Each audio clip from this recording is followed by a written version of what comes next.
everyone! Again, welcome na naman dito sa aking YouTube channel. Again, this is Yana. In today's vlog, isang pautangan online na naman yung pag-uusapan natin. At ayon sa pautangan na ito, pwede nga daw makahiram ng 50,000 pesos na pwedeng bayaran sa loob ng 12 months or 365 days. Kaya yun yung busisihin natin mga beshies kung magkano nga ba talaga yung pwedeng mautang, paano yung interest and processing fees niya, mataas ba or hindi.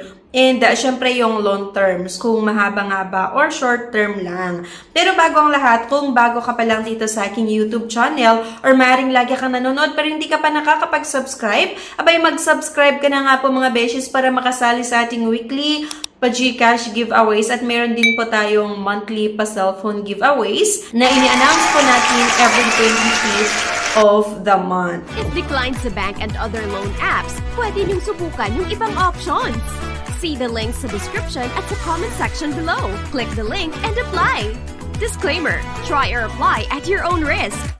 At ayun nga mga beshes, let's get back to the topic. Bali, ang pag-uusapan natin ay itong si Pera Lending under to ng upeso.ph Lending Corp. Meron itong 4.0 star. So, kung tutusin, medyo mataas yung star niya at 500,000 download. So, marami na rin pala yung gumamit sa loan app na ito. At same with other loan app mga beshes na may mga privacy policy ito na kailangan yung basahin. At syempre, medyo marami din po yung gusto nilang i-access sa ating cellphone. Kaya nasa sa inyo po kung gusto niyo silang bigyang permission like to take pictures and record video. Allow Pera Lending to access this device approximate location, to send and view SMS messages, and so on. Okay? So, register tayo mga beshes kung wala pa kayong account dito, pero login kung meron na kayong nagawa before na account kay Pera Lending. Pero sana mapanood nyo yung buong video natin mga beshi ko ha, para malaman nyo kung okay nga pa talaga siya na pwedeng mautangan.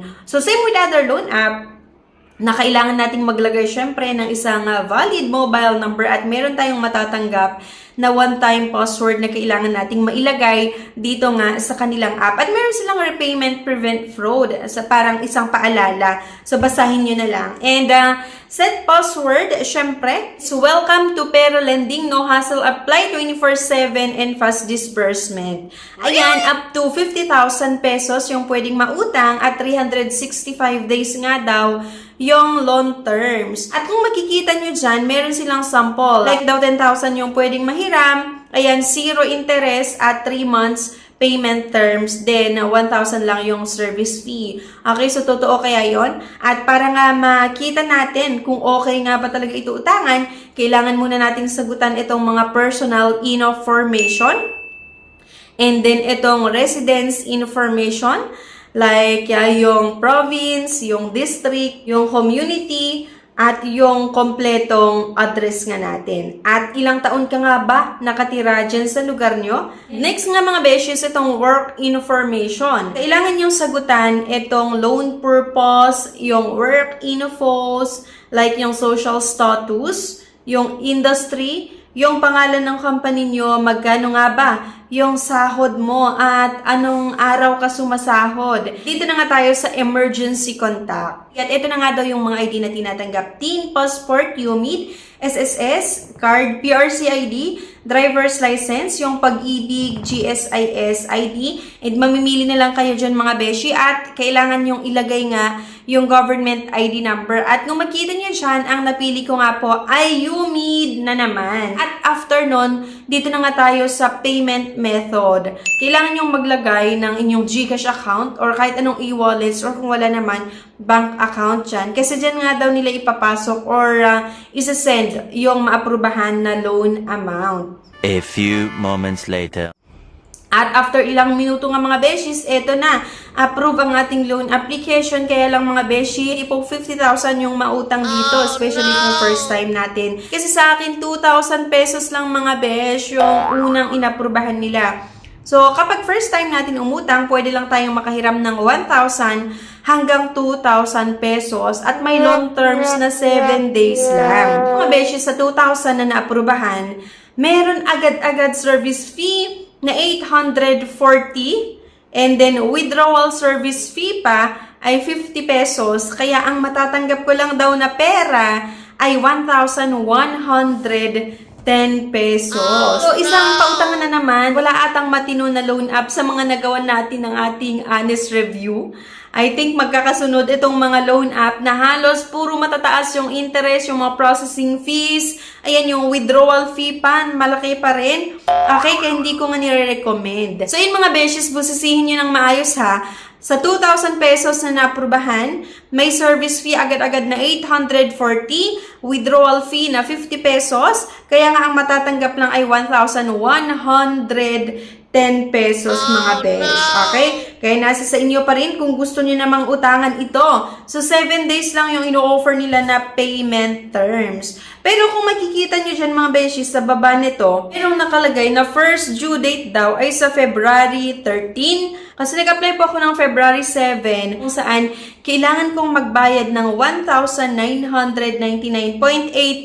At akalain mo mga beshes sa July 5, 2024 daw ay meron akong babayaran na 0.20.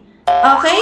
So, February, March, April, May, June, July. Akalain mo, ginawa nilang 5 months mga beshi.